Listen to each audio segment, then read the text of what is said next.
Hello everyone शांति पाठशाला को मु आपण मानंकु स्वागत जनाउछि। आजिकार एक नूतन वीडियो रे आमे आलोचना करिबा पुण्यभूमि भारत विषय रे एक सुंदर विषय वस्तु। वीडियोटी को आरंभ करिबा पूर्वरु चैनल को सब्सक्राइब करिनियंतु एवं पाखरे थिबा बेल आइकन टी को प्रेस करि दियंतु। चलंतु आरंभ करिबा। भारत हेउछि सनातन धर्मर देश। त्याग प्रेम शांति ओ मैत्रीर देश। ऋषि भूमि आमर मातृभूमि भारत वर्ष।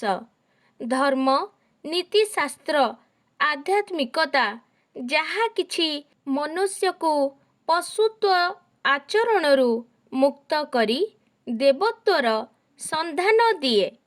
वेद वेदांतर जन्मभूमि नीरव मोहिनी शक्तिर प्राण केन्द्र।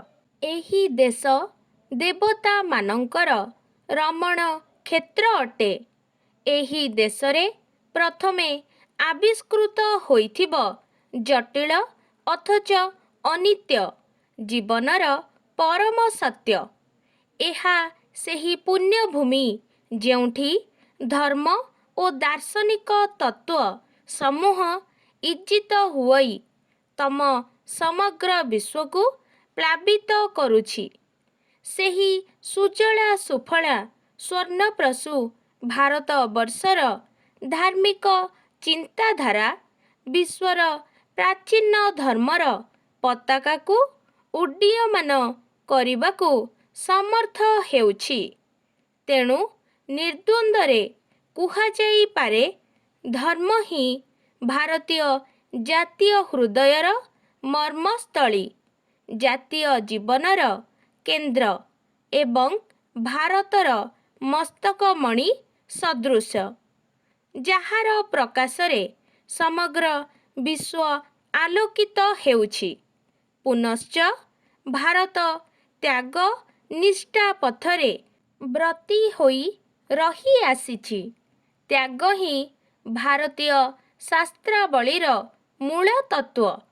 क्षणभंगुर जीवन को पूर्णतार स्पर्श देबा पाई त्याग निष्ठार एकांत प्रयोजन।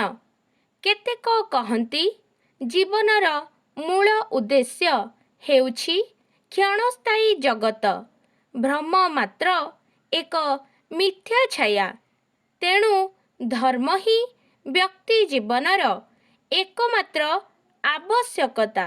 तेणु आमे आमर पूर्वजंक ठारू जेउ अमूल्य धर्म रत्न उत्तराधिकारी सूत्ररे पाइछु ताहा ही आमर श्रेष्ठ उपलब्धि अटे।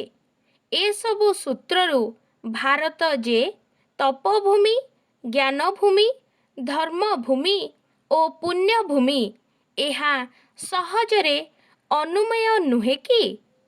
आहुरी मध्य भारत अन्य को शिखाइबा सहित अन्यर सुगुण को शिखिबाकू सदा चेष्टित।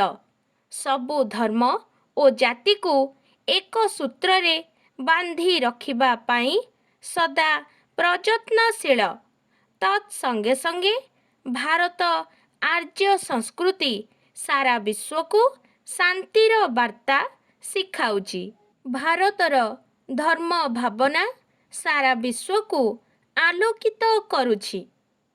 आजिकार भिडियोटी आपणंकु किपरि लागिछि कमेंट माध्यमरे निश्चय जणाइबे एवं लाइक शेयर सब्सक्राइब करने को जमारू भूलिबेनी। धन्यवाद।